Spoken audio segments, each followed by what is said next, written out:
إن الحمد لله نحمده ونستعينه ونستغفره ونعوذ بالله من شرور أنفسنا وسيئات أعمالنا من يهده الله فلا مضل له ومن يضلل فلا هادي له وأشهد أن لا إله إلا الله وحده لا شريك له وأشهد أن محمدا عبده ورسوله يا أيها الذين آمنوا اتقوا الله حق تقاته ولا تموتن إلا وأنتم مسلمون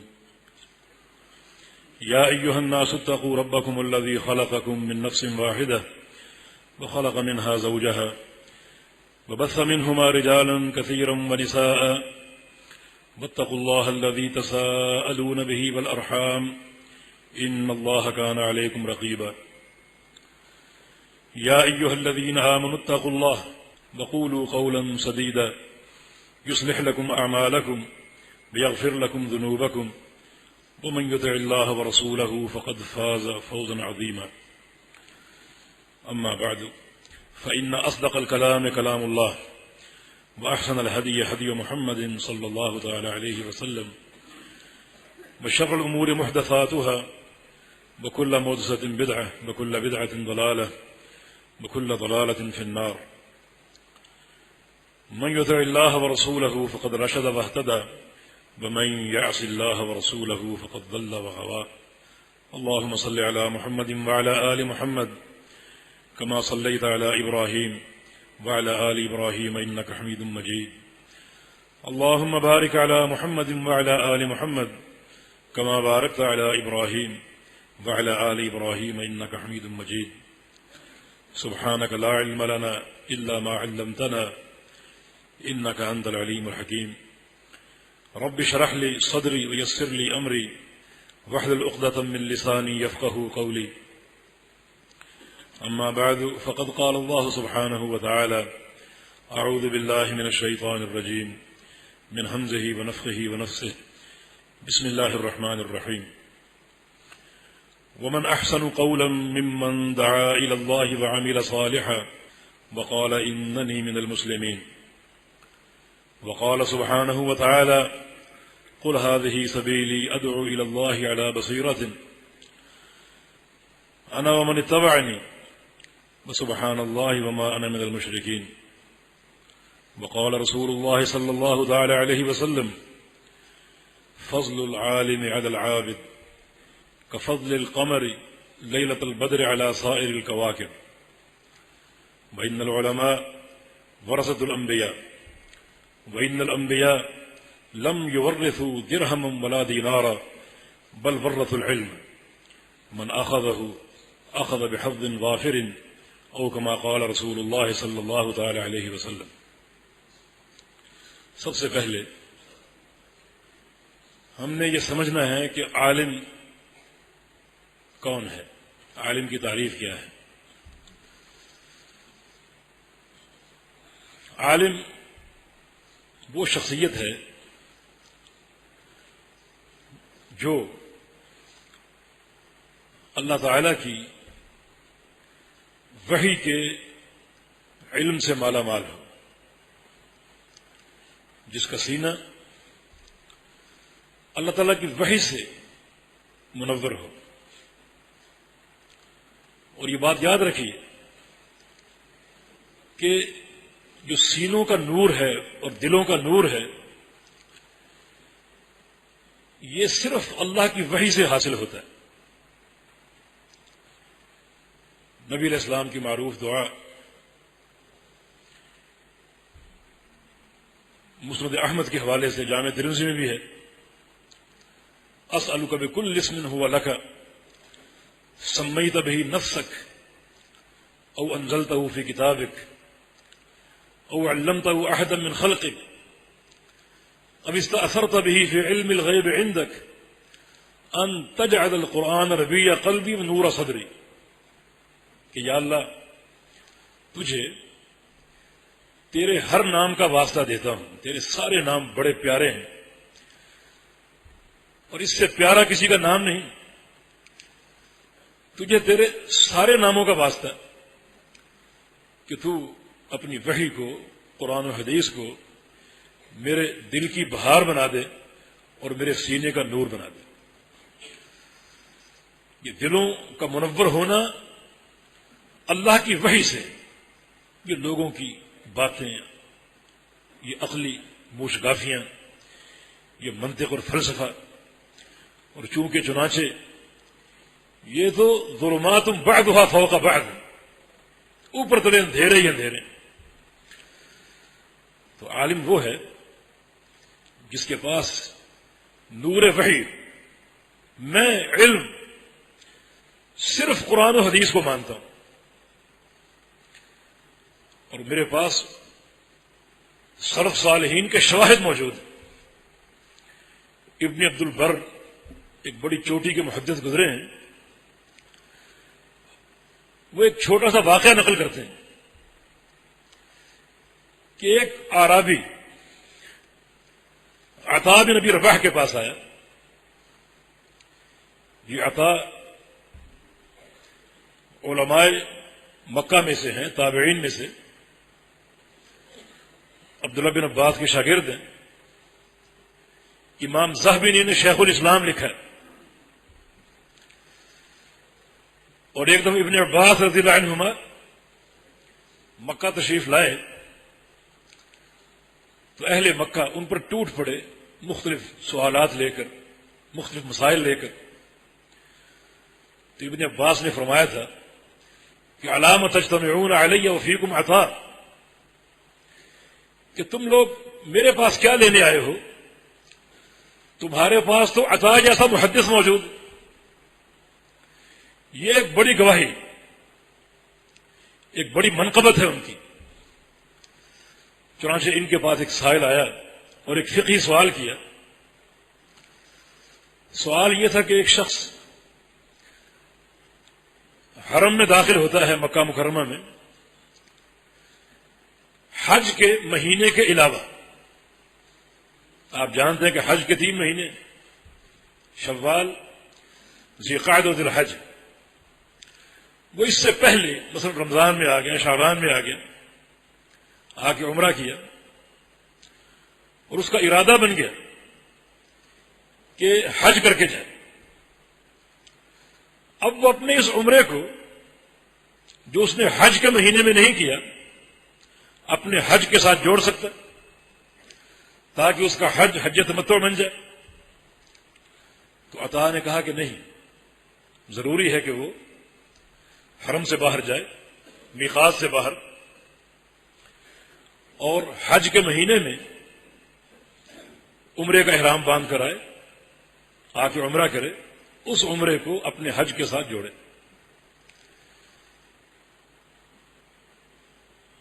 اس سائل نے دوسرا سوال یہ کیا کہ رأی من عندک ام علم؟ اے عطا، جو آپ نے جواب دیا ہے یہ آپ کی رائے ہے یا علم ہے؟ غور کیجیے کہ یہاں رائے کو بمقابلہ علم ذکر کیا گیا، یعنی رائے علم نہیں، ذاتی فیصلہ علم نہیں، علم اللہ کی وحی، قرآن و حدیث ہے۔ تو پھر عالم وہ ہے جس کے پاس قرآن و حدیث کا علم۔ امام ابن قیم رحمہ اللہ نے، ان کا جملہ معروف ہے یہ کہ المقلد لیس من العلماء، کہ مقلد عالم نہیں ہوتا۔ تو عالم وہ ہے جس کے پاس قرآن و حدیث کا علم۔ عالم وہ ہے جس پر امام شافعی رحمہ اللہ کا یہ قول منطبق ہو رہا ہو کہ اذا رأیت احد من اہل الحدیث فکأنی رأیت رسول اللہ صلی اللہ علیہ وسلم، کہ جب میں کسی اہل حدیث کو دیکھتا ہوں، کسی اہل حدیث عالم کو، تو مجھے ایسا محسوس ہوتا ہے کہ جیسے میں نے اللہ کے پیغمبر کو دیکھ لیا۔ کیوں؟ اس لیے کہ ایک عالم اہل حدیث اپنے اوپر نبی علیہ السلام کی ہر سنت کو منطبق کرتا ہے۔ اس کا اٹھنا بیٹھنا، کھانا پینا، چلنا پھرنا، عبادت کرنا، سونا جاگنا، یہ سب کا سب مطابق ہوتا ہے اللہ کے پیغمبر کی سنت کے. اس کی ہر چیز پر اللہ کے پیغمبر کی سنت کا رنگ ہوتا ہے. تو یہ عالم ہے. ایسی شخصیت اللہ تعالیٰ کی نشانیوں میں سے ایک نشانی، اللہ تعالیٰ کے شاعر میں سے ایک شاعرہ ہے. اور اللہ رب العزت کے شاعر کی تعظیم کرنا ضروری فرض ہے. ذالک ومن یعظم شعائر اللہ فإنها من تقوى القلوب. جو اللہ کے شرائع کی، اللہ کے شاعر کی جو تعظیم کرتا ہے اس کے دل میں تقوی ہے، اللہ کا خوف ہے. اور جو اللہ کے شاعر کی تعظیم نہیں کرتا اس کا دل تقوی سے خالی ہوتا ہے. ایک عالم کا مقام کیا ہے اور ایک عالم کس طرح دنیا کے ہر طبقے سے ممیز ہوتا ہے، منفرد ہوتا ہے. نبی علیہ السلام کی ایک حدیث، رسول اللہ صلی اللہ علیہ وسلم نے ارشاد فرمایا کہ فضل العالم علی العابد کفضل القمر لیلۃ البدر علی سائر الکواکب. کہ ایک عالم کا ایک عابد پر تفوق، ایک عالم اور ایک عابد، عبادت گزار، عبادت کرنے والا، ایک عالم اور ایک عابد میں کیا فرق ہے؟ ایک عالم کی ایک عابد پر کیا فضیلت ہے، کیا فوقیت ہے؟ فرمایا کہ یوں سمجھو جیسے 14ویں کے چاند کی تمام ستاروں پر فوقیت اور فضیلت. عالم کون ہے؟ آپ نے سن لیا. عابد کون ہے؟ ہر عبادت کرنے والا. عبادت کا معنی کیا ہے؟ کل ما یحبہ اللہ ویرضاہ. یہ شیخ الاسلام کی تعریف کہ عبادت ہر اس عمل کا نام ہے جو اللہ کو پسند. روزہ، نماز، حج، زکوٰۃ، کسب حلال، تجارت، جہاد، عمرہ، سب عبادتیں. یہ سارے طبقے ہیں. کچھ لوگ قائم اللیل ہوتے ہیں، کچھ لوگ صائم النہار ہوتے ہیں، کچھ لوگ مجاہد ہوتے ہیں. یہ سب عابد ہیں. کچھ حج کرنے والے، عمرہ کرنے والے، کچھ لوگ اللہ کی راہ میں خرچ کرنے والے، یہ سب عابد ہیں. ان تمام عابدوں پر خواہ وہ قائم ہوں، صائم ہوں، مجاہد ہوں، حاجی ہوں، معتمر ہوں، ان تمام پر ایک عالم کو کیا فوقیت حاصل ہے؟ فرمایا کہ وہ فوقیت جو 14ویں کے چاند کو تمام ستاروں پر حاصل. معنی یہ وہ شخصیت ہے جس کا مرتبہ اور مقام دنیا کے ہر طبقے پر ممیز ہے، متفوق ہے اور منفرد ہے. یہ جناب رسول اللہ صلی اللہ علیہ وسلم کا فرمان. آگے ایک چیز اور ذکر کی جس سے واضح ہوتا ہے کہ ایک عالم کا تعلق میں رسول کیا ہے. فرمایا کہ وَإِنَّ الْعُلَمَاءَ وَرَثَةُ الْأَنْبِيَاءِ. علماء جو ہیں وہ انبیاء کے وارث ہیں. علماء جو ہیں وہ انبیاء کے جانشین ہیں، انبیاء کے وارث ہیں. اس سے ایک عالم کا، علماء کا تعلق میں رسول واضح ہوتا ہے. معنی علماء کا طبقہ سب سے زیادہ اللہ کے پیغمبر کے قریب ہے. تبھی پیغمبر علیہ السلام نے طبقہ علماء کو انبیاء کا وارث کہا ہے. اور وارث قریبی ہوتا ہے. آپ وراثت کا قانون پڑھ کے دیکھیں، جو رشتہ دار قریبی ہوگا وہ وارث ہوگا. ایک شخص فوت ہو جائے اور اس کے بیٹے بھی ہوں اور پوتے بھی ہوں تو وارث کون ہوگا؟ بیٹا یا پوتا؟ بیٹا. ایک شخص فوت ہو جائے، اس کا باپ بھی ہے، دادا بھی ہے، وارث کون ہوگا؟ باپ ہوگا. حالانکہ دادا صرف ایک طبقے کا فرق ہے، لیکن جو قریبی رشتہ دار ہے وہ دور کے رشتہ دار کا وراثت میں یا تو مکمل حاجب اور مانع بن جائے گا یا اس کے حصے کو کم ضرور کر دے گا. تو قانون وراثت یہ قرابت پر قائم ہے. طبقہ علماء انبیاء کا وارث ہے. دنیا میں بے شمار طبقات ہیں، لیکن انبیاء کے سب سے قریب کون لوگ ہیں جن کو وارث کہا گیا؟ وہ علماء ہیں، علماء کرام ہیں. تو یہ حدیث علماء کے تعلق میں رسول کو وعدے کرتی ہے کہ علماء کا طبقہ انبیاء سے سب سے زیادہ قریب ہے. اور انبیاء کا ورثہ کیا ہے؟ فرمایا کہ ان الانبیاء لم یورثوا درہما ولا دینارا، کہ انبیاء کا ترکہ درہم و دینار نہیں ہے، روپیہ پیسہ نہیں ہے، بل ورثوا العلم، انبیاء کا ترکہ علم ہے. انبیاء کا ترکہ علم ہے.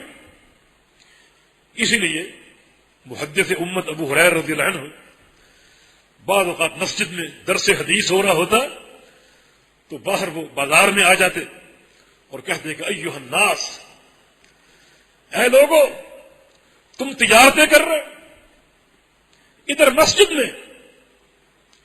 مسجد میں آ کر دیکھو اللہ کے نبی کا ترکہ تقسیم ہو رہا ہے، اللہ کے نبی کا ورثہ بٹ رہا ہے. تو لوگ دکانیں بند کر کے آ جاتے کہ شاید کوئی مال و دولت کی تقسیم ہو رہی.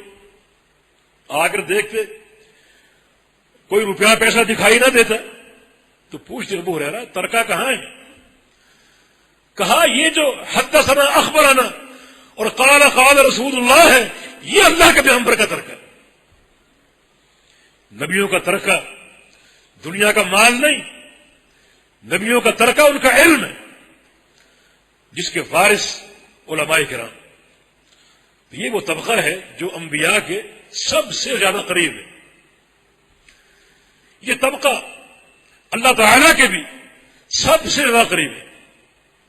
اللہ پاک کا فرمان ہے انما یخشی اللہ من عباد العلماء، کہ اللہ تعالیٰ کی جو صحیح اور مکمل خشیت ہے وہ علماء کے پاس، وہ علماء کو حاصل ہے.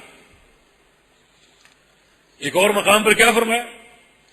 رضی اللہ عنہم ورضوا عنہ ذالک من خشی ربہ، کہ اللہ ان سے راضی ہو گیا اور وہ اللہ سے راضی ہو گیا.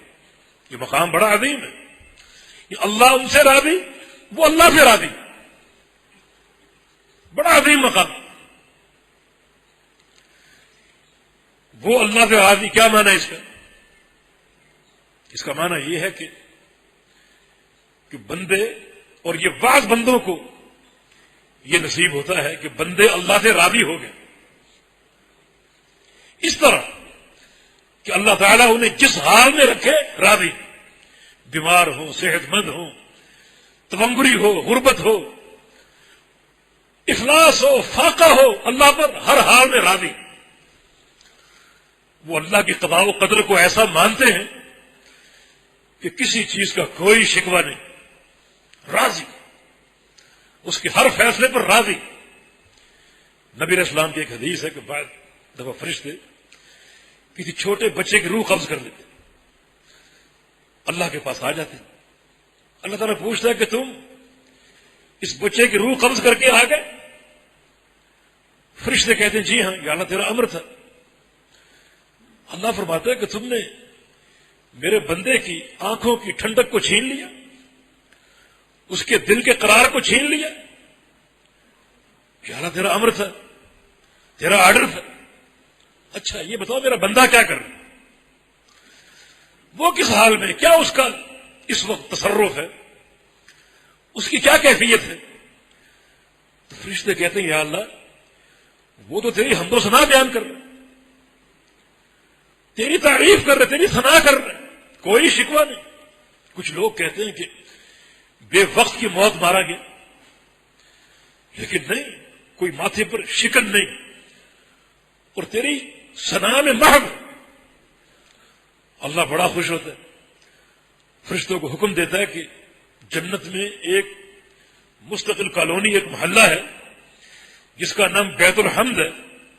اس کالونی میں میرے اس بندے کا ایک عالی شان محل تعمیر کر دو. یہ وہ بندے ہیں جن پر اللہ کا یہ فرمان منطبق ہو رہا ہے کہ اللہ ان سے راضی، وہ اللہ سے راضی، کسی دکھ کا، بیماری کا، درد کا، کسی فاقے کا، کسی تکلیف کا کوئی شکوہ نہیں، یہ ان کی تعریف ہے۔ اور اللہ فرماتا ہے کہ یہ مقام کن لوگوں کا ہے؟ ذالک لمن خشی ربہ، یہ مقام ان کا ہے جن کے دلوں میں واقعتاً اللہ کی خشیت ہو، اللہ کا خوف ہو، تقویٰ ہو، پرہیزگاری ہو، ورع ہو۔ اور خشیت صحیح معنی میں کس کو حاصل ہے؟ فرمایا کہ انما یخشی اللہ من عباد العلماء، کہ صحیح معنی میں اللہ سے ڈرنے والے علماء ہیں، جن کو اللہ کی معرفت، جو مقام رب کو پہچانتے ہیں۔ تو یہ علماء کا تعلق باللہ ہے۔ وہ حدیث تعلق بالرسول کی دلیل تھی، اور یہ قرآن کی آیت تعلق باللہ کی دلیل۔ معنی اللہ تعالیٰ سے جو سب سے اقرب طبقہ ہے وہ علماء کے، انبیاء کرام سے جو سب سے اقرب طبقہ ہے وہ علماء کے، اور یہ ان کی رفعت شان کی دلیل ہے۔ یہ علماء اللہ کے شاعر میں سے ہیں، اللہ تعالیٰ کی ایک نشانی، جن کو اللہ رب العزت ایک خاص ہدف کے لیے، ایک خاص مقصد کے لیے پیدا فرماتا ہے، اور ان سے دین کا کام لیتا ہے۔ تو پھر یہ طبقہ تعظیم کا متقاضی، کہ اس طبقے کا احترام ہو، اس طبقے کی تعظیم ہو، اور یہ تعظیم شرعی فریضہ ہے، یہ تعظیم شرعی فریضہ ہے۔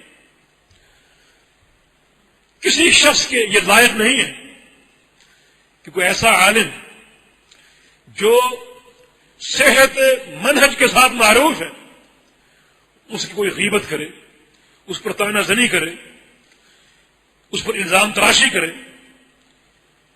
یہ تمام چیزیں اللہ رب العزت کی ناراضگی کا موجب ہے، اللہ تعالیٰ کی ناراضگی کا موجب ہے۔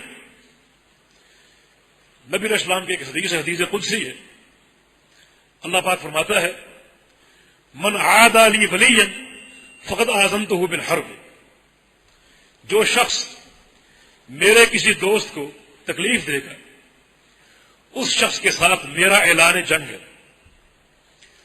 جو شخص میرے کسی دوست کو تکلیف دے گا اس کے ساتھ میرا اعلان جنگ ہے۔ تکلیف کسی بھی نوعیت کی، اس کی غیبت کرے، اس کی چغلی کرے، اس کے نقصان کے درپے ہو، درپے آدار ہو، بہتان لگائے، الزام تراشی کرے، اس کا نمیمہ کرے، چغلی کرے، یہ سب تکلیف دینے کی صورتیں۔ فرمایا کہ اس شخص کے ساتھ میرا اعلان جنگ ہے، اور جس شخص کا اللہ کا اعلان جنگ ہو، اللہ تعالیٰ جس شخص کے ساتھ اپنی جنگ کا اعلان کر دے، قیامت کے دن جب وہ شخص آئے گا اللہ تعالیٰ اس کو ہتھیار دے گا، ہتھیار، اور کہے گا کہ تجھ سے تو میں جنگ کا اعلان کر چکا تھا، اب آ مجھ سے لڑ، مجھ سے مقابلہ کر، مجھ سے جنگ کر۔ بتائیے اس شخص کا کیا مقام ہوگا جس کو اللہ تعالیٰ جنگ کی دعوت دے، کیا اس کے پلے میں باقی بچے گی؟ اس حدیث کے تحت امام شافعی رحمہ اللہ فرماتے ہیں کہ ان لم یکن الفقیہ ولیا فلیس للہ ولی، کہ لوگوں اگر ایک عالم دین اللہ کا ولی نہیں تو اس زمین کی پشت پر کوئی اللہ کا ولی نہیں۔ اللہ کا ولی عالم دین ہے، اولیاء اللہ علماء دین ہے۔ اگر ایک عالم دین اللہ کا ولی نہیں ہے تو اس زمین کی پشت پر کوئی اللہ کا ولی نہیں۔ تو جو انہیں تکلیف دے کسی بھی تعلق سے، اس شخص کے ساتھ اللہ کا اعلان جنگ ہے، تو اس کے پلے کیا بچا؟ اتنا شدید حکم کیوں ہے؟ میرے دوست اور بھائیوں، یہ غیبت اور چغلی ویسے ہی نقصان دہ۔ غیبت کے جو عام احکام ہیں بڑے شدید ہیں۔ مسند احمد میں ایک حدیث ہے، رسول اللہ علیہ وسلم نے ایک دفعہ ایک عجیب خطاب فرمایا کہ یا معشر من آمن بلسانہ ولما يدخل الایمان فی قلبہ، اے وہ لوگوں جو اب تک صرف اپنی زبانوں سے اسلام لا سکیں اور اب تک ایمان ان کے دلوں میں داخل نہیں ہوا، اب تک اپنی زبان کے مسلمان ہیں، اب تک دلوں میں ایمان داخل نہیں ہوا۔ یہ کتنا شدید حکم ہے، یعنی نفاق۔ مومن وہ ہے جس کی زبان بھی مسلمان ہو اور دل بھی، اور جس کی زبان پہ اسلام کا نام ہو اور دل میں اسلام داخل نہ ہوا ہو، وہ منافق ہے۔ فرمایا کہ اے وہ لوگوں جو اب تک صرف اپنی زبانوں سے اسلام لا سکے اور اب تک اسلام ان کے دلوں میں داخل نہیں ہوا، میری ایک بات کو سنو اور اس پر عمل کرو تاکہ ایمان تمہارے دل میں داخل ہو جائے۔ وہ بات کیا ہے؟ لا تغتاب المسلمین ولا تتبعوا عوراتهم، مسلمانوں کی غیبت نہ کرو اور ان کی عیب جوئی نہ کرو، ان کے عیبوں کا پیچھا نہ کرو۔ اس کا معنی یہ ہوگا کہ جس شخص میں یہ دو کردار ہوں، ایک غیبت کا اور دوسرا اپنے کسی بھائی کی عیب جوئی کا، کہ اس کے عیب تلاش کرنے کی کوشش کرے اور اس کے عیب ڈھونڈنے کی کوشش کرے، جس شخص کے یہ دو کردار ہوں اس شخص کی زبان پر اسلام ہے، دل میں داخل نہیں ہو۔ یہ کوئی معاملہ آسان نہیں۔ آپ سمجھتے ہیں کہ چھوٹی سی چمڑے کی زبان ہے، اس کے چلنے میں کیا حرج ہے؟ کہ ہم تو بڑے بڑے کام کرتے ہیں، ہمارا تو حق ہے کہ ہم دوسروں کی غیبت کریں، چغلی کریں اور ان کی عزت سے کھیلنے کی کوشش کریں۔ اس کے بڑے سخت احکام۔ ذرا شرعی ترتیب ملاحظہ ہو۔ شریعت میں ایک حکم ہے زنا کا، بڑا شدید حکم ہے۔ ایک شادی شدہ مرد اگر زنا کر لے تو شریعت یہ کہتی ہے کہ اس کے آدھے جسم کو زمین میں گاڑ دو اور باقی آدھے جسم پر اس وقت تک پتھر مارو جب تک اس کی موت واقع نہ ہو جائے۔ یہ زنا کی سزا۔ تب وہ پاک صاف ہوگا، تب اس کی توبہ قبول ہوگی۔ یا پھر یہ کہ اس کا معاملہ مخفی ہے اور وہ خفیہ اللہ سے توبہ کرتا رہے اور اللہ معاف کر دے، لیکن اگر معاملہ ظاہر ہو جائے، حکام تک پہنچ جائے تو یہ سزا ضروری ہے، یہ زنا کی سزا۔ اس سے اوپر ایک اور قدم بڑھی ہے۔ رسول اللہ صلی اللہ علیہ وسلم کا فرمان ہے لقمۃ من الربا اشد علی 33 زنیۃ، کہ لوگوں سود کا ایک لقمہ 33 بار کے زنا پر بھاری، صرف ایک لقمہ سود کا۔ اب آپ ذرا تقابل کریں کہ زنا اور سود میں پھر کتنا بڑا فرق ہے۔ ایک قدم اور آگے بڑھو۔ رسول اللہ صلی اللہ علیہ وسلم کا فرمان ہے، یعنی سود کے تعلق سے آپ نے فرمان سن لیا، اور ایک حدیث میں رسول اللہ صلی اللہ علیہ وسلم کا فرمان ہے الربا 70 بابا، اور ایک حدیث میں 60 بابا کے الفاظ بھی، کہ سود کے 70 شعبے ہیں، 70 دروازے ہیں۔ ایسرھا نکاح الرجل امہ علانیۃ، سب سے ہلکا شعبہ یہ ہے سود کا، سب سے ہلکا وبال یہ ہے کہ ایک شخص علن اعلان چوک میں کھڑے ہو کر اپنی ماں سے نکاح کر لے، یہ سب سے ہلکا وبال، یہ سود کی ہیبت۔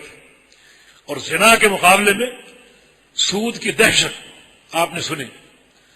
اب ایک قدم اور آگے بڑھیے۔ رسول اللہ صلی اللہ علیہ وسلم نے ارشاد فرمایا کہ ان ارب الربا استطاعت المرء فی عرض اخیہ، کہ سب سے چھوٹا اور ہلکا سود کا شعبہ آپ نے سن لیا کہ کوئی شخص علن اعلان اپنی ماں سے نکاح کر لے۔ اب یہ سنو کہ سب سے بڑا سود کیا ہے، جو سب سے ہلکا سود ہے، سب سے بڑا سود کیا ہے وہ سن لو۔ فرمایا کہ استطاعت المرء فی ارض اخیہ، کہ کوئی شخص اپنی زبان سے اپنے کسی بھائی کی عزت کو روندنے کی کوشش کرے، اس کی غیبت کر کے، اس پر بہتان لگا کر، اس کی چغلی اور نمیمہ کر کے، یا کسی بھی تعلق سے اس کی عزت سے کھیلنے کی کوشش کرے اور اس کی عزت کو روندنے کی کوشش کرے۔ میرے دوست اور بھائیوں، یہ غیبت کے وہ احکام ہیں جو ایک عام مسلمان کی غیبت پر حاصل ہوتے ہیں، کہ کسی عام مسلمان کی اپنے بھائی کی غیبت کرو گے تو یہ شدید احکام، اور یہ غیبت کسی کے مقام اور مرتبے کو نہیں دیکھتی۔ کوئی شخص یہ کہے کہ میں بڑی بڑی مساجد تعمیر کرتا ہوں اور مدارس کا محترم ہوں اور بڑے بڑے اونچے کام کرتا ہوں، بڑے میرے کارنامے ہیں، تو میں تو غیبت کر سکتا ہوں؟ نہیں میرے بھائی، نہیں۔ ام المومنین عائشہ صدیقہ رضی اللہ عنہا، جن کا مقام کس سے مخفی نہیں، نبی اسلام کی پیاری بیوی، امام مسروق ان کے شاگرد تھے، اور جب کبھی وہ عالم وجد میں ہوتے اور ام المومنین سے کسی حدیث کو روایت کرتے تو جذبات میں اور شوق میں یوں کہتے کہ حدثتنی الصادقہ بنت الصدیق حبیبۃ حبیب اللہ المبرأۃ من فوق سبع سماوات، مجھے یہ حدیث سنائی ہے اس عورت نے جو سچی ہے اور ایک سچے انسان کی بیٹی ابوبکر صدیق کی، اور اللہ کے پیارے کی پیاری ہے۔ اللہ کا پیارا کون ہے؟ محمد الرسول اللہ صلی اللہ علیہ وسلم، ان کی پیاری بیوی، اور وہ خاتون جس پر قوم نے تہمت لگائی تو ان کی برات 7ویں آسمان سے اتری اور ان کی برات قرآن بن گئی جو قیامت تک منبر و محراب پر پڑھا جائے۔ یہ ان کا مرتبہ اور مقام۔ صحیح بخاری کی حدیث ہے، رسول اللہ صلی اللہ علیہ وسلم نے ایک دفعہ عائشہ صدیقہ سے فرمایا کہ عائشہ، تجھ سے نکاح سے قبل میں نے ایک دفعہ خواب دیکھا کہ میرے پاس جبریل امین آئے ہیں اور ان کے ہاتھ میں ایک بڑا خوبصورت ریشم کا کپڑا ہے، اس ریشمی غلاف میں کوئی چیز لپٹی ہوئی۔ جبریل نے کہا کہ اے محمد صلی اللہ علیہ وسلم، اس ریشم کے نقاب کو اٹھاؤ ذرا۔ میں نے اٹھایا تو فَإِذَا هِيَ أَنْتِ، اس ریشمی غلاف میں تو تھی، اور جبریل امین نے کہا کہ هَذِهِ زَوْجَتُكَ فِي الدُّنْيَا وَالْآخِرَةِ، یہ آپ کی بیوی ہے دنیا میں بھی اور قیامت کے دن بھی۔ یہ ہے ان کا مرتبہ اور مقام۔ ایک دفعہ عائشہ صدیقہ نے نبی علیہ السلام کی ایک بیوی کو ٹھکنا کہہ دیا، چھوٹے قد کا کہہ دیا، اور قد واقعی چھوٹا تھا، جھوٹ نہیں کہا، یہ کوئی الزام نہیں، قد واقعی چھوٹا، ایک عیب بیان کر دی۔ عائشہ کا مقام آپ نے سن لیا۔ رسول اللہ صلی اللہ علیہ وسلم نے کیا فرمایا؟ لقد قلت کلمۃ لو مزج بها البحر لمزجت، عائشہ تم نے ایک ایسی بات کہہ دی کہ تمہاری اس بات کو اگر میں دریا میں ڈال دوں تو دریا کا سارا پانی کڑوا اور سیاہ ہو۔ کوئی ہے آج دعویٰ کرے کہ میرا مقام عائشہ صدیقہ جیسا؟ کسی کے لیے جائز نہیں۔ تو یہ تو حکم ہے ایک عام شخص کی غیبت کا، لیکن ایک عالم کی غیبت، ایک عالم کا نمیمہ یا ایک عالم کی عیب جوئی یا ایک عالم پر بہتان ترازی، یہ غیبت کا گناہ بھی ہے اور الحاد بھی ہے۔ جو شخص ایک عالم کی غیبت کرے گا وہ ملحد ہے، ملحد، یہ الفاظ نوٹ کر لو، وہ ملحد ہے، ملحد۔ کیوں؟ اس لیے کہ عالم ایک عام انسان نہیں، عالم اللہ کے دین کا داعی ہے۔ اس کی غیبت کرو گے تو وہ غیبت اس کی ذات کی نہیں، اس کے کاز کی ہے، اس کی دعوت کی ہے، اللہ کی وحی کی ہے اور قرآن و حدیث کی۔ یہ جرت وہی کرے گا جس کا دل دماغ مریض ہے، بیمار ہے، وہ ملحد ہے جو علماء کی غیبت کرے۔ اس لیے ابن عساکر رحمہ اللہ ایک بہت بڑے محدث ہے، وہ فرمایا کرتے تھے کہ لحوم العلماء مسمومۃ، کہ لوگوں علماء کا گوشت زہریلا ہوتا ہے، زہریلا، علماء کا گوشت زہریلا ہوتا ہے۔ کیا معنی ہے اس کا؟ ان کے اس قول میں کیا پیغام ہے؟ دو باتیں ہیں قابل غور. ایک یہ کہ چونکہ کسی کی غیبت کرنا اس کا گوشت کھانا ہے، قرآن کہتا ہے. قرآن یہ بات بیان کرتا ہے کہ جو شخص کسی کی غیبت کر رہا ہے وہ اس کی غیبت نہیں کر رہا، بلکہ یوں سمجھو کہ اس کو قتل کر کے اس کو مار کے اس کا گوشت کھا رہا. کتنا بڑا وبال. تو چونکہ غیبت کرنا اس کا گوشت کھانا ہے، فرماتے ہیں کہ سن لو علماء کا گوشت زہریلا ہوتا ہے. اگر علماء کی غیبت کرو گے تو جو گوشت تم کھا رہے ہو وہ زہر آلود ہے، اس سے تمہاری اپنی موت واقع ہوگی. علماء کو نقصان نہیں پہنچے گا، ان کی عزت کا اللہ محافظ ہے. زہر کھانے سے تم خود مرو گے. اگر دنیا میں نہیں اللہ نے ڈھیل دے دی تو قیامت کے دن کی پکڑ بڑی سخت ہے. حدیث آپ نے سن لی کہ اللہ فرماتا ہے کہ جو میرے کسی ولی کو تکلیف دے گا اس شخص کے ساتھ میرا اعلان جنگ ہے. حدیث آپ نے سن لی. تو جو شخص علماء کی غیبت کرتا ہے جو ان کو کسی طریقے سے نقصان یا ایذا پہنچانے کی کوشش کرتا ہے وہ ان کا گوشت کھائے. اور فرماتا ہے کہ علماء کا گوشت زہریلا ہے،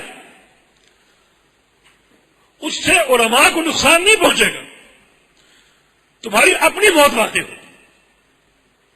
میرے دوستوں اور بھائیوں، اس دنیا میں علماء کا طبقہ بڑا محترم، بڑا معظم اور مقدس ہے. مجھ جیسے طالب علم کا فرض ہے کہ علماء کی تعظیم کرے، علماء کا احترام کرے.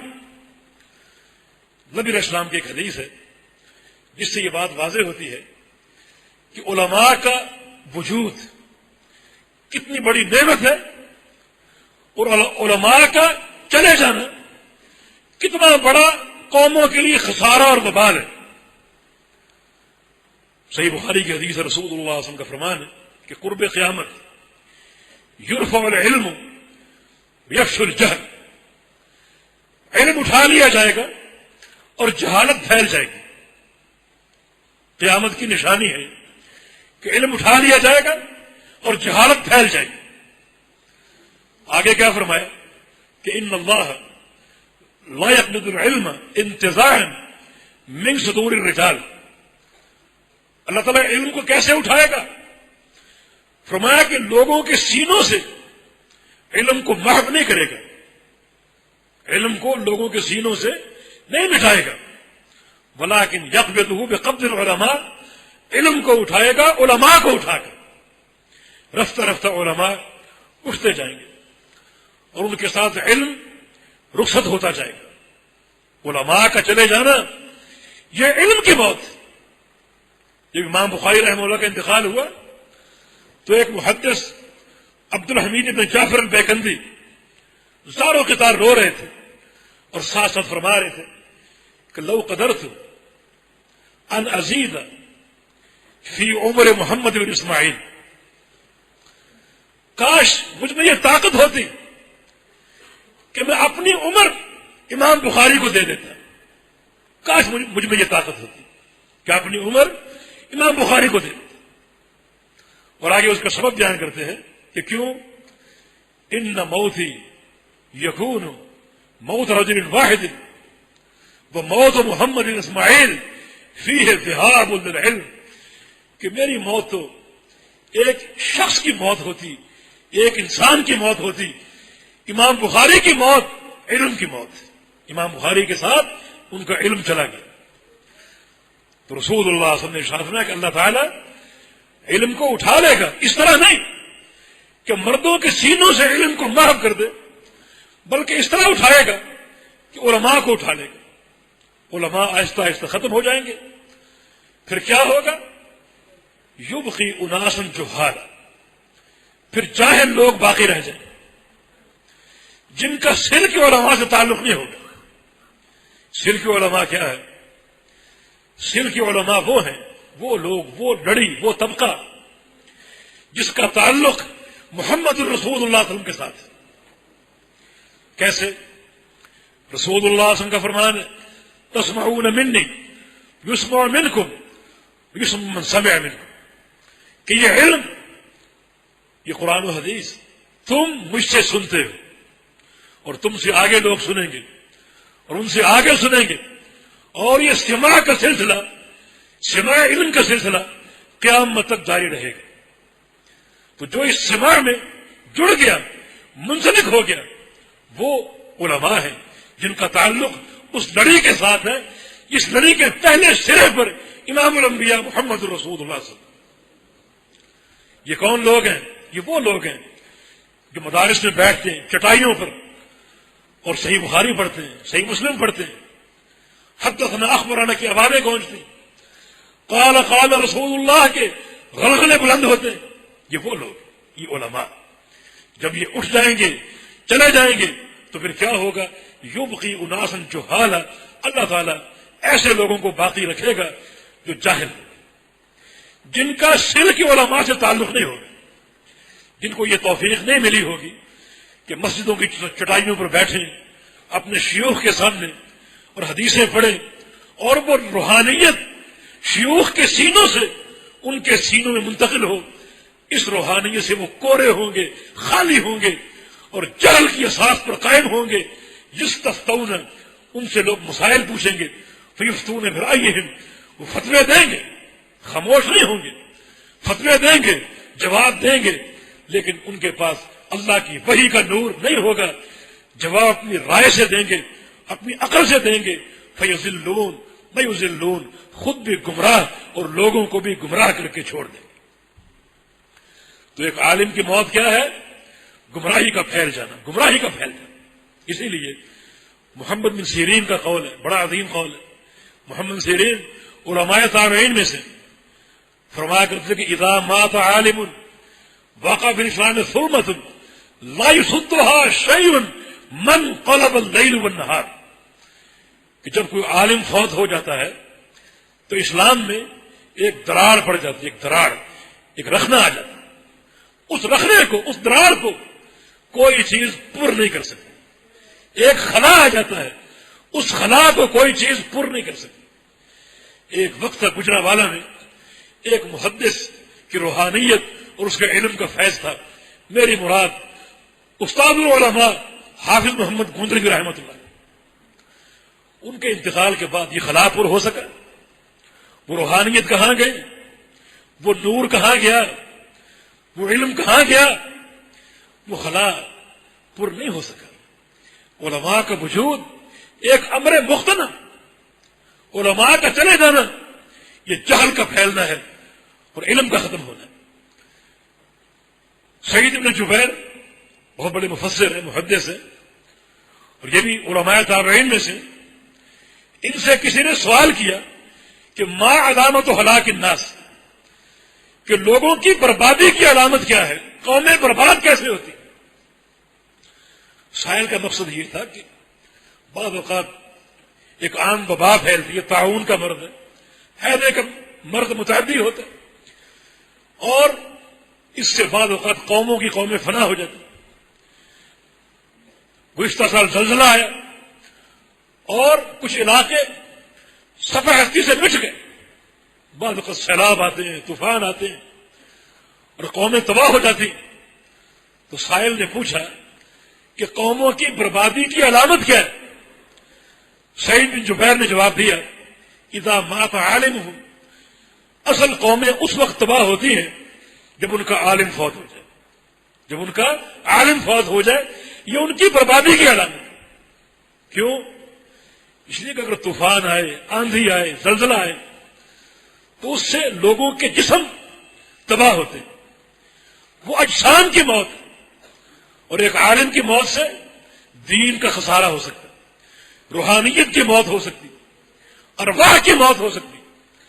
جسم کی موت قابل برداشت ہے، لیکن دین کا خسارہ قابل برداشت نہیں، دین کا خسارہ قابل برداشت نہیں۔ تو یہ ایک فتنہ، یہ قیامت سے پہلے کیا ہوگا؟ فتنے ہوں گے، یہ بھی ایک فتنہ، اور جب یہ فتنہ عام ہوگا تو رسول اللہ صلی اللہ علیہ وسلم کا فرمان ہے کہ اس فتنے کا شاخسانہ یہ ہے کہ ایک انسان صبح کو مومن ہے، شام کو کافر بن چکا ہے، شام کو مومن ہے، صبح کو کافر بن چکا ہے، اور ایک گھٹیا دنیا کی خاطر، دنیا کے مال کی خاطر، دنیا کے مناصب اور عہدے کی خاطر اپنا دین، منہج، عقیدہ بیچ دے گا، فروخت کر دے گا. اسے دین کی پرواہ نہیں ہوگی. وہ طالب دنیا ہوگا، وہ طالب مناصب ہوگا، طالب مناصب، طالب دنیا. اس لیے بعض لوگ مال جمع کرنے میں اس قدر حریص ہیں کہ ایک شخص کے پاس گئے، اس نے کہا کہ میں تو 11 والے پیر کے نام دیتا ہوں. کہا کہ ٹھیک ہے، دو، کوئی حرج نہیں، مال چاہیے. یہ طالب دنیا، عقیدہ بیچ دیا، توحید کا جنازہ. یہ کیا ہے؟ یہ علم کی موت. علماء سے عدم تعلق اور جہل کا پھیل جانا. فرمایا کہ انسان صبح کو مومن ہے، شام کو کافر ہے، شام کو مومن، صبح کو کافر. اور دنیا کے گھٹیا سودے کی خاطر اپنے دین کو، منہج کو اور عقیدے کو بیچ دے گا. میرے دوستوں اور بھائیوں، علماء موجود ہیں، ان کے ساتھ تعلق بڑا برگزیدہ ہے. یہ تعلق بڑا کارآمد ہے. اسی لیے پیغمبر علیہ السلام کا فرمان ہے، من سلک طریقا یلتمس فیہ علما سہل اللہ لہ بہ طریقا الی الجنہ. کہ جو شخص کسی مسئلے کو پوچھنے کے لیے کسی عالم کا رخ کرتا ہے، کچھ مشکل درپیش ہوئی کہ جاؤں فلاں عالم کے پاس اور جا کر سوال کروں، تو فرمایا کہ وہ علم کی راہ پر چل رہے، علم کی راہ پر چل رہے. فرمایا کہ جو شخص اپنے گھر سے نکلے طلب علم کے لیے تو یہ سمجھے کہ وہ جنت کی طرف جا رہا ہے. یہ راستہ کسی مدرسے کا نہیں، یہ راستہ جنت کا راستہ. یہ دینی مدارس وہ علم، عقیدہ، منہج اور توحید کے قلعے ہیں کہ جن کی طرف رخ کرنا حقیقت میں جنت کا رخ ہے، جنت کی طرف جانا. یہ مدارس تو تعظیم اور احترام کے متقاضی، جو علماء اور طلباء کی نرسری ہے، جہاں سے علماء تیار ہوتے ہیں، جہاں آج بھی سلف و صالحین کی کتب پڑھی اور پڑھائی جاتی. اگر یہ مدارس نہ ہو تو آج صحیح بخاری پڑھنے والا کوئی نہیں. یہ جو یونیورسٹی اور کالجز بظاہر ایم اے عربی، ایم اے اسلامیات اور پی ایچ ڈی، یہ سب کچھ ہوتا ہے، لیکن یقین کرو یہ سب کا سب سطحی.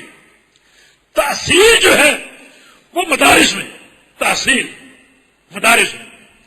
کچھ لوگ مدارس کا مذاق اڑاتے ہیں کہ یہ کیا ضرب یضرب ضربا، اس کے سوا کام ہی نہیں. یعنی ضرب یضرب ضربا کو فضول کام سمجھتے.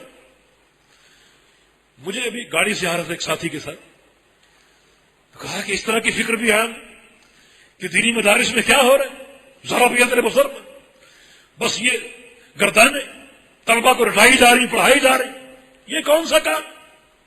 اللہ اکبر. میں نے کہا یہ سوچ امریکہ کے صدر بش کی ہو سکتی، واجپئی کی ہو سکتی، یا اس کے کسی چمچے کی ہو سکتی، کسی ہواری کی، کسی ایسے ہی کتے کی. کیوں؟ اس لیے کہ ضرب یضرب ضربا کے ذریعے جو تنقید ہے، یہ تنقید علم نحو اور علم صرف پر ہے. اور علم نحو، علم صرف وہ علم ہے جو قرآن و حدیث کے فہم کی سب سے قوی اساس.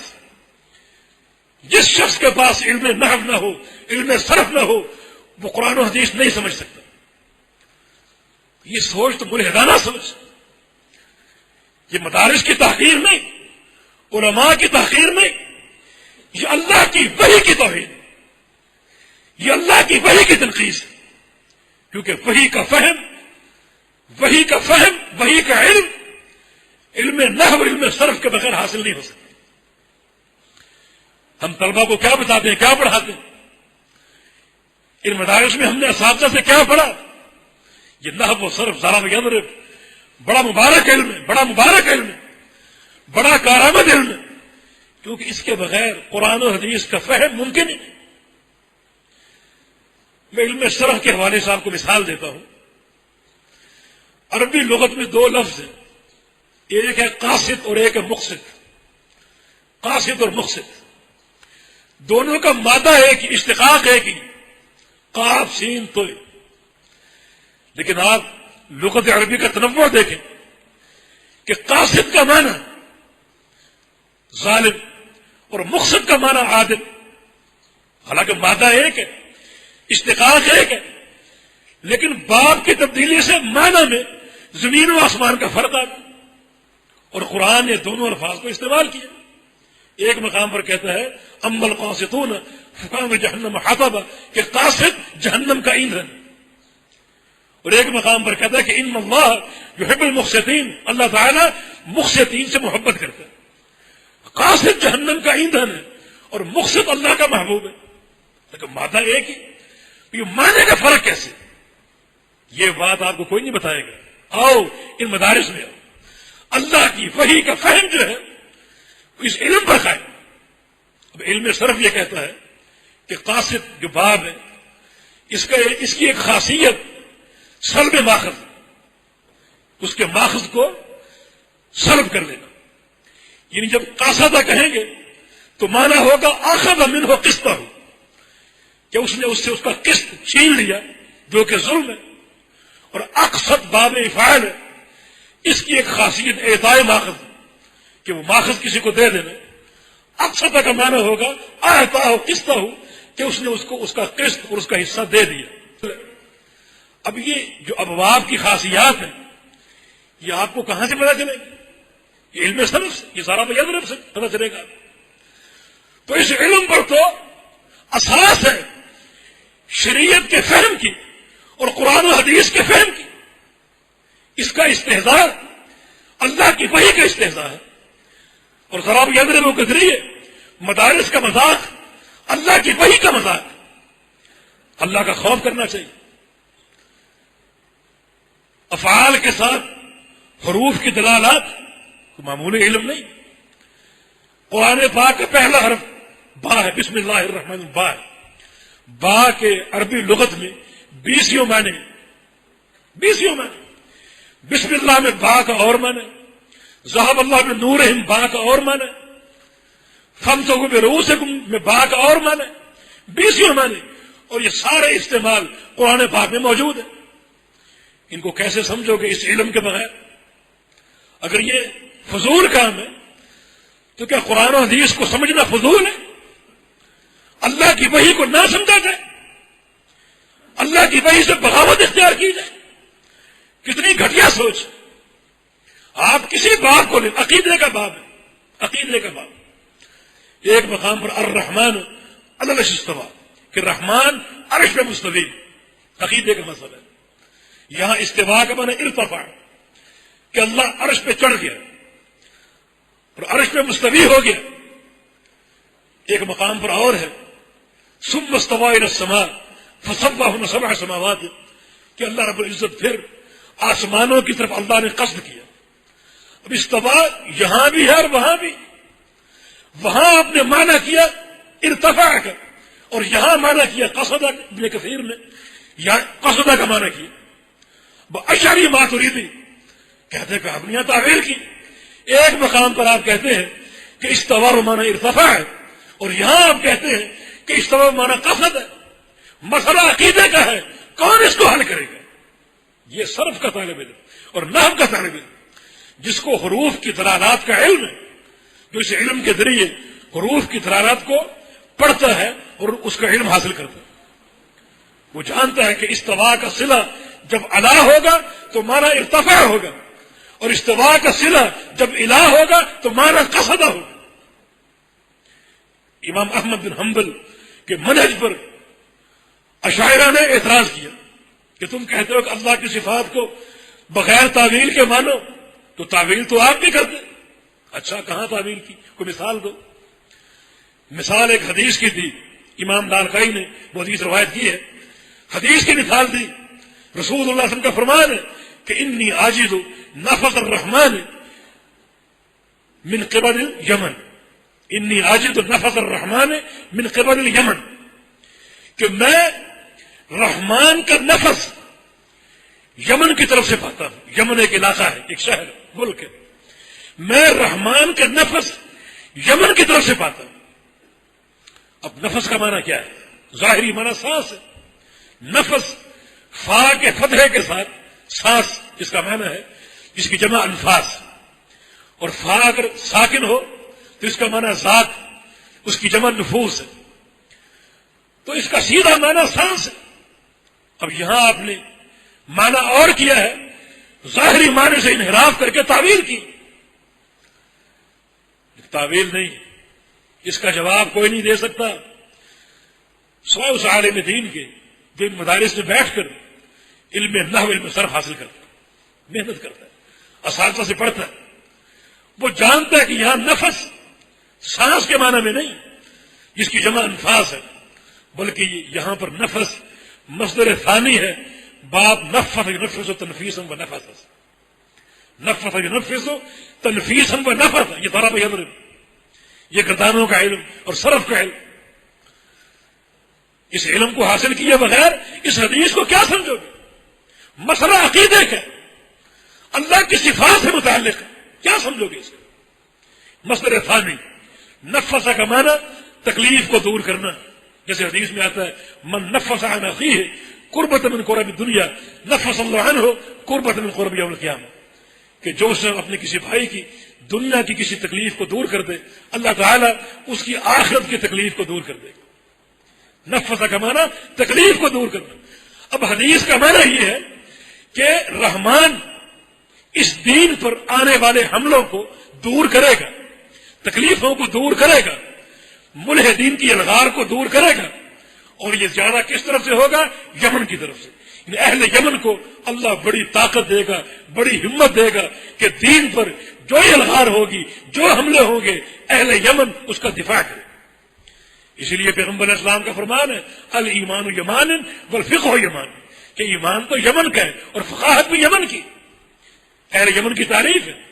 اس تعریف کی اساس یہی کہ اللہ رب العزت ان کو بڑی جرت دے گا، بڑی طاقت دے گا کہ وہ دین اسلام پر اٹھنے والی الغاروں کو، بدعات کو، الہاد کو، خرافات کو ظاہر کریں گے، ٹالیں گے. اب معنی واضح اور یہ معنی ظاہر، اس میں کوئی تعبیر. نفس کا معنی سانس بھی ہے اور نفس کا معنی تکلیفوں اور حملوں کو دور کرنا بھی. تو یہ معنی ظاہر ہے، کوئی تعبیر نہیں. لیکن یہ مسئلہ کیسے حل ہوگا؟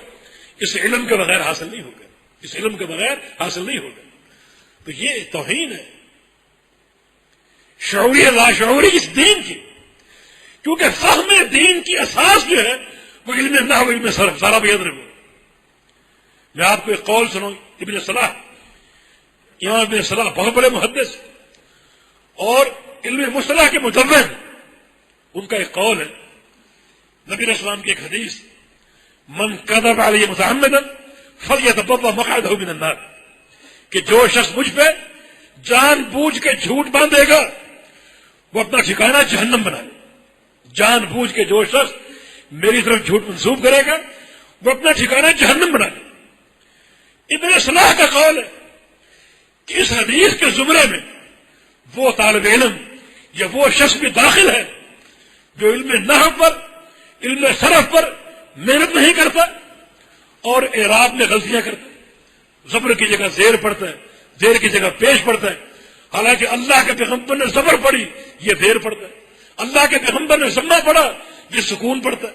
اللہ کے پیغمبر نے فتح پڑھا، یہ کسرہ پڑتا ہے. تو یہ بھی اللہ کے پیغمبر کی طرف قسم منسوب کر دے. اب ایک شخص کہے انما الاعمال بالنیات، تو اللہ نے یہ نہیں فرمایا. اللہ کے پیغمبر انما الاعمال بالنیات، لام پر پیش ہے، وہ لام پہ زبر پڑتا ہے. تو اس کا معنی یہ بھی اللہ کے پیغمبر کی طرف ایک جھوٹ کو اور غلط کو منسوب کرنا. وہ دعوت دیتے ہیں طلبا کو کہ اس علم نحو پہ، علم صرف پہ محنت کرو تاکہ کوئی اعرابی غلطی نہ کر سکو. اعرابی غلطی بھی در حقیقت نبی علیہ السلام کی طرف کذب اور جھوٹ کو منسوب کرنے کے مترادف ہے. کچھ لوگ کہتے ہیں کہ ان مدارس میں کیا کام ہو رہا ہے، زکاتیں جمع ہوتی، طلبہ پہ خرچ ہوتی، 9 سال 8 سال طلبہ پڑھتے ہیں، فارغ ہوتے ہیں، کوئی مسجد سنبھال لیتے.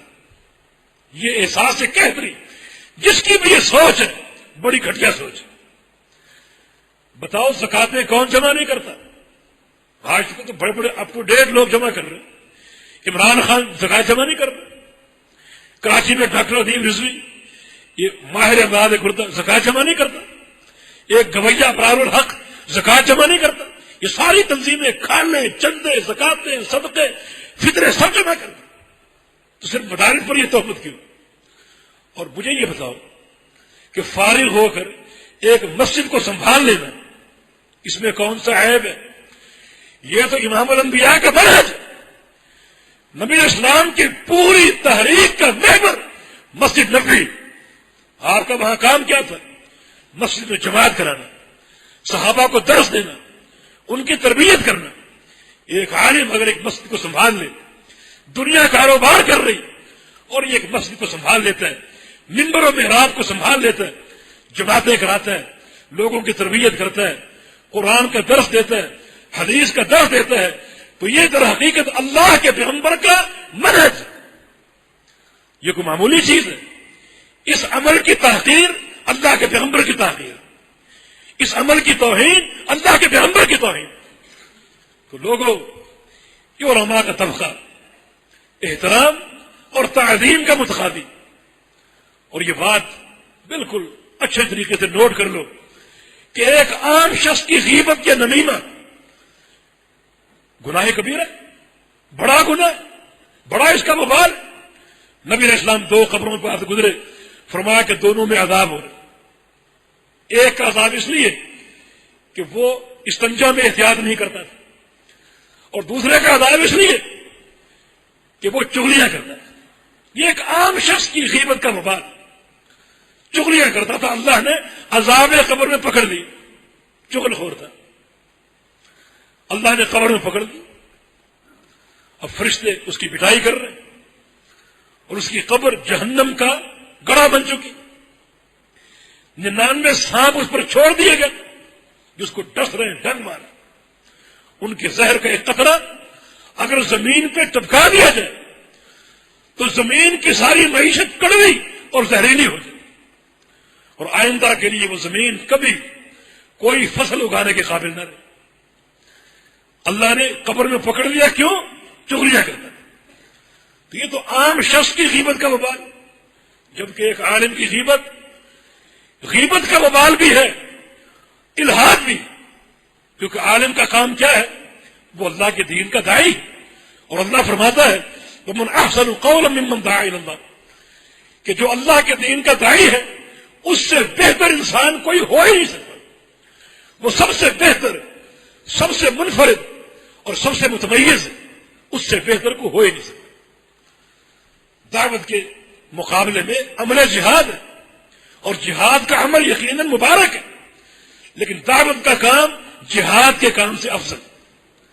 اللہ نے قتال بالسیف کو، جہاد بالسیف کو جہاد کہا ہے، لیکن دعوت کو جہاد کبیر کہا ہے. وجاہدہم بہ جہادا کبیرا. اس قرآن کے ساتھ، میری وحی کے ساتھ مشرکین سے جہاد کرو، جہاد کبیر. یہ دعوت جہاد کبیر ہے، اور قتال بالسیف یہ عام جہاد ہے. جہاد باللسان جو ہے یہ علم کا جہاد، اور اللہ کی وحی کے لیے جہاد کرنا، دعوت سے جہاد کرنا، یہ قتال سے افضل ہے، قتال سے اعلی. کیوں؟ اس لیے کہ اگر تلوار استعمال کرو گے تو اس تلوار سے کیا ہوگا؟ کفار کی موت ہوگی، کفار قتل ہوں گے، مشرکین قتل ہوں گے، مبتدعین قتل ہوں گے. تو کافر کا قتل باعتبار انسان کے نہیں، باعتبار کفر کے. مشرکین کا قتل باعتبار انسان کے نہیں، باعتبار اس کے مشرک ہونے کے. یعنی کافر کے قتل کا جواز کفر ہے، اور مشرک کے قتل کا جواز شرک ہے. اور داعی کا کردار کیا ہے؟ داعی کے کردار سے کفر اور شرک ختم ہوتا ہے، یعنی وہ کردار اصل ہے. دیکھیں، ایک مجاہد تلوار استعمال کرتا ہے، یقیناً بڑا عظیم کام، اور ایک داعی اپنی زبان استعمال کرتا ہے، اور یقیناً بڑا عظیم کام. مجاہد کی کامیابی اللہ کی توفیق سے ممکن ہے، اور داعی کی کامیابی بھی اللہ کی توفیق سے ممکن ہے۔ ایک مجاہد تب کامیاب ہوگا جب اس کو اللہ کی توفیق ملے گی، اور ایک داعی تب کامیاب ہوگا جب اس کو اللہ کی توفیق ملے گی۔ چنانچہ ایک مجاہد کو اللہ کی توفیق مل گئی تو اس کی تلوار سے کفار قتل ہوں گے، اس کو ثواب ملے گی، اور ایک داعی کو اگر اللہ کی توفیق مل گئی تو اس کی دعوت سے کفار نہیں بلکہ کفر ختم ہوگا۔ کون سا بڑا کام ہے؟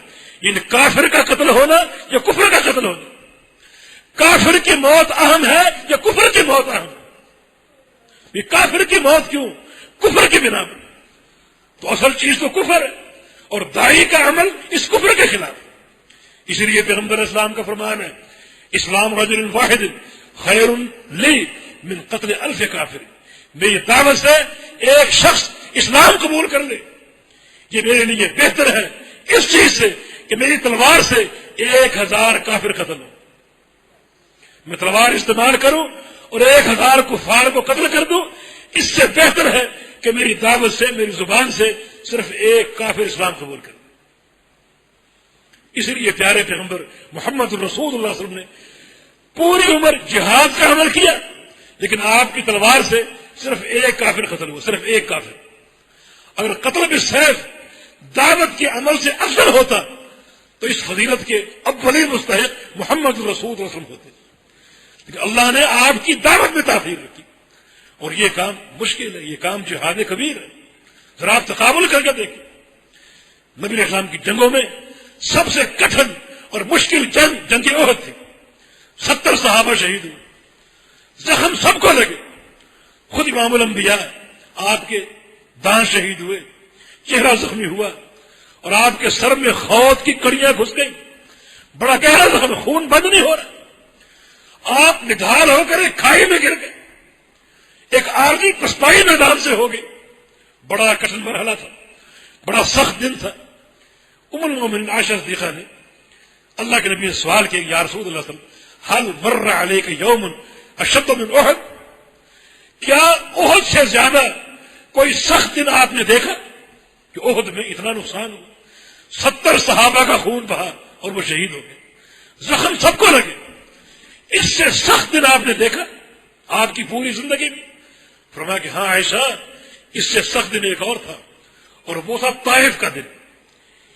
یہ جہادی میدان ہے اور وہ دعوتی میدان ہے، یہاں 70 صحابہ شہید ہوئے، اور وہاں صرف کیا مقام تھا؟ آپ مکہ میں مشرکین مکہ کو بتا کر گئے تھے کہ تم لوگ میرے اپنے ہو، تمہیں دعوت دے رہا ہوں اور تم قبول نہیں کر رہے۔ اب دیکھو میں دوسروں کے پاس جاتا ہوں، انہیں جا کر دعوت دیتا ہوں، وہ کس طرح قبول کریں؟ آپ طائف چلے گئے، جا کے لوگوں کو دعوت دی، قولوا لا الہ الا اللہ۔ تو اہل طائف نے کیا سلوک کیا؟ آپ کو پتھر مارے، آپ زخمی ہو گئے، لہو لہان ہو گئے، حتیٰ کہ بے ہوش ہو کر گر گئے۔ پھر ہوش آیا، پھر دعوت دی، پھر پتھر مارے گئے، پھر ہوش آیا، پھر دعوت دی، 2-3 بار ایسا ہوا۔ فرمایا کہ عائشہ یہ دن احد کے دن سے سخت ہے۔ کیوں؟ اس لیے اب میں مکہ واپس جا رہا تھا بڑے بوجھل قدموں کے ساتھ کہ اہل مکہ کو کیا جا کر جواب دوں گا، میرے ساتھ وہ کیا سلوک کریں گے۔ ایک داعی کی زندگی میں یہ مقام بڑا کٹھن ہے، یہ دعوت کا محاذ، کبھی مناظرے، کبھی مخالفین کے طعنے، کبھی ان کی تکلیفیں اور مختلف مراحل، بڑا یہ سخت مرحلہ۔ جہاد بڑا عظیم مقام، لیکن شہادت ایک موت ہے، اور مومن کی موت اس سے بہتر کوئی چیز نہیں، مومن کی موت سے بہتر کوئی چیز نہیں۔ رسول اللہ صلی اللہ علیہ وسلم کا فرمان ہے، من تبدل القضاء فکأنما ذبح بغیر سکین۔ جس شخص کو اللہ منصب قضاء دے، جو علماء کا منصب، قاضی بنا دے، وہ شخص یوں سمجھے کہ وہ روز ذبح ہو رہا ہے کند چھری کے ساتھ، کند چھری کے ساتھ۔ بھی تیز چھری ہو، ایک بار چلے گی، گردن کٹ جائے گی اور جان چھوٹ جائے گی، لیکن اگر چھری کند ہو، اس کو پھیرتے جاؤ، چلاتے جاؤ، نہ وہ پھرے گی، نہ گردن کٹے گی، نہ جان چھوٹے گی، اور روز اس مرحلے سے بار بار گزرنا پڑے گا۔ یہ قاضی کا، داعی کا، ایک عالم کا کردار بڑا کٹھن، بڑا کٹھن۔ تو حقیقت یہ کہ سارے طبقات محترم ہیں، احترام کے قابل ہیں، تعظیم کے قابل ہیں، ہر شخص کی اپنی جگہ جہود ہیں، کوششیں ہیں، اپنی جگہ ایک امن ہے، اور سب کا سب محترم، سب کا سب محترم۔ ہمیں چاہیے کہ ہم یہ طبقہ علماء، ان کے مقام کو سمجھیں، ان کے احترام کو سمجھیں اور ان کی تعظیم کا حق بجا لائیں۔ اور اگر ان کی غیبت ہوگی، نمیمہ اور چغلی ہوگی، تو یہ چیز ان کی ذات کو نقصان نہیں دے گی، ان کے کاج کو نقصان دے گی۔ پھر لوگ جب سنیں گے تو ان کی دعوت سے متنفر ہوں گے۔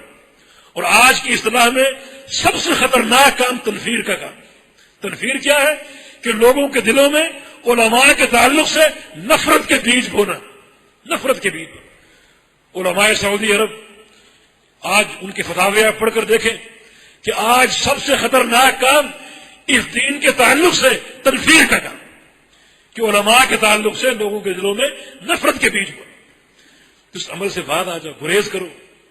اور یہ طبقہ ہر لحاظ سے احترام کا اور تعظیم کا مسئلہ، حتیٰ کہ اگر ایک عالم کا منہج صحیح ہو، اس میں کوئی ذاتی عیب ہو جس کا تعلق اس کی ذات سے، تو اس پر پردہ ڈالو۔ اگر اس کا افشا کرو گے، اس کی تعمیم کرو گے، اس کا اظہار کرو گے، تو یہ اس کے دعوت اور منہج کو نقصان دے گا۔ لوگ اسے متنفر ہوں گے، اور یہ نفرت حقیقت میں اس کی ذات سے نہیں، دین سے بھی ہو سکتی، لوگ منحرف ہو سکتے۔ تو اس مقام کو پہچانو اور اس کی حدود کو پہچانو، اور ان تمام نصوص کو سامنے رکھتے ہوئے علماء کے مقام کی معرفت حاصل کرو اور ان سے تعلق جوڑو، ان سے تعلق قائم کرو۔ ان سے آپ کو علم ملے گا، عقیدہ ملے گا، منہج ملے گا۔ جو لوگ بغیر علماء کے علم حاصل کریں گے وہ جاہل رہتے ہیں۔ کتابوں سے علم نہیں ملتا، علم علماء سے ملتا ہے، علم علماء سے ملتا ہے۔ امام ذہبی نے ایک مصری عالم پر میزان الاعتدال میں یہ کہہ کے تنقید کی ہے کہ اس کا تو کوئی شیخ ہی نہیں تھا، اس پر جرح کی ہے، اس کا کوئی شیخ نہیں تھا۔ اور بعض علماء کا قول ہے کہ جو شخص علم میں داخل ہو بغیر شیخ کے، وہ باہر نکلے گا بغیر کسی علم کے، وہ کورا کا کورا اور جاہل کا جاہل رہے گا۔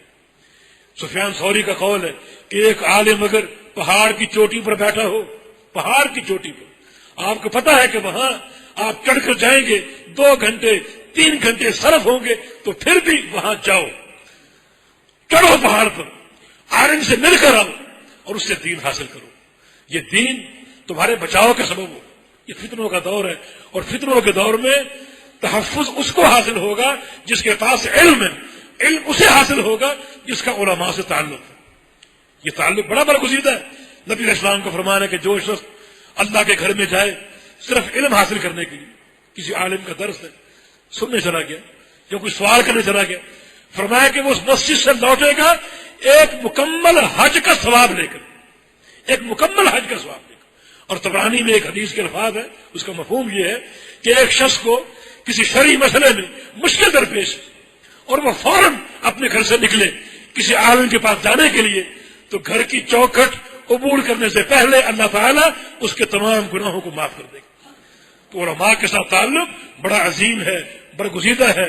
اس مقام کی حفاظت کرو اور اپنے دین کو، عقیدے کو بچاؤ۔ علماء، یہ مدارس تمہارے دین، عقیدے اور منہج کی حفاظت کے سب سے مضبوط اور قوی قلعے ہیں۔ اللہ تعالیٰ ہم کو اس منہج کی معرفت عطا فرما دے اور ہم کو اس مقام کی حفاظت کی توفیق عطا فرما دے۔ اقول قولی ھذا واستغفر اللہ لی ولکم واخر دعوانا الحمد للہ رب العالمین۔